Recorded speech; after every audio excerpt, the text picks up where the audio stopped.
Hello guys, তা welcome my mini blog. তা আজকে আমি সন্ধ্যাবেলা বাড়িতে চলে এসেছি। তা বাড়িতে আজকে আমি ঘরোয়া স্টাইলে বানাবো পাস্তা। তো তার জন্য দেখুন ওই সাইডে সব গুছিয়ে নিচ্ছি। তো চলুন দেখাই যে কী কী গুছিয়েছি। তো হ্যাঁ বন্ধুরা, এখানে দেখুন নুন দিয়ে জল দিয়ে আমি গরম বসিয়ে দিয়েছি। এই দেখুন গ্যাস জ্বলছে। এই সাইডে আমি নিয়ে নিয়েছি, এই দেখুন একটা বাটিতে পাস্তা।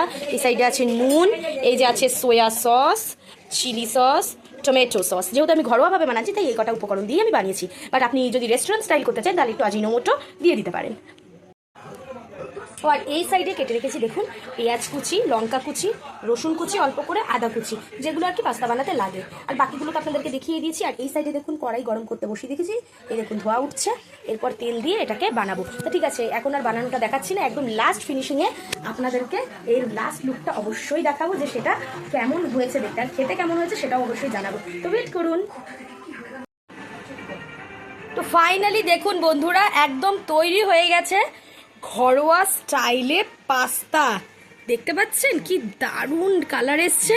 তা এটা তো টেস্ট করে দেখাতে হবে নাকি? তো চলো টেস্ট করে দেখি।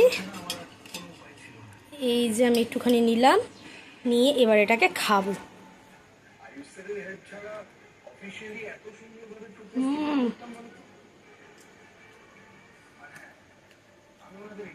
ঘরোয়া স্টাইলে যে এত সুন্দর পাস্তা হতে পারে মানে আমি ভাবতেই পারছি না।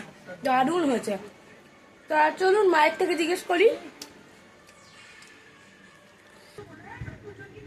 তো হ্যাঁ মা, দেখতেই তো পাচ্ছি এই যে এটা দিদার জন্য আর এটা মায়ের জন্য। তা টেস্ট করে বলো কেমন হয়েছে।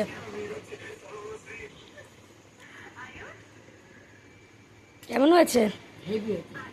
আরে দারুণ হয়েছে, দেখেই তো দারুণ একদম। তা ঠিক আছে বন্ধুরা, আমাদের ভিডিও আপনাদের কেমন লাগে সেটা কিন্তু অবশ্যই জানাতে ভুলবেন না। যেটুকুই টাটা।